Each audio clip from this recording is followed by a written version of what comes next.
Rob Burnham, here, Preacher Man R&B, and this is another episode of Richard Land Comments. This time I'm doing another episode of Superman and Lois reviews. This time I'm reviewing Superman and Lois Season 4, Episode 10, and the series finale. What happens on this week's episode is Doomsday and Clark are continuing their fight. Well, throughout the fight, Doomsday is pretty much almost killing Clark once again, and Lois tells the boys to help their father, so that's what happens, and Clark didn't want them to help originally because he wanted to protect them from Doomsday.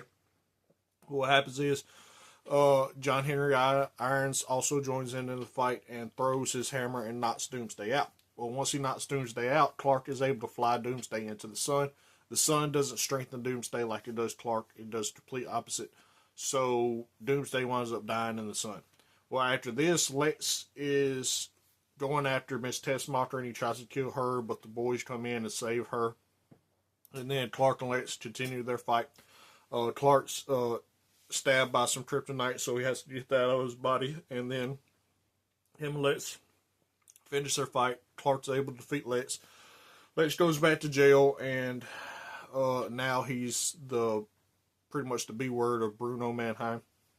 So I just love that little aspect. But after that, it jumps to a year. Clark and his family are at the wedding of John Henry Irons and Lana Lane.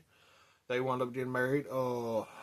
Then we see Lex pretty much becoming Bruno Mannheim's B-word in prison.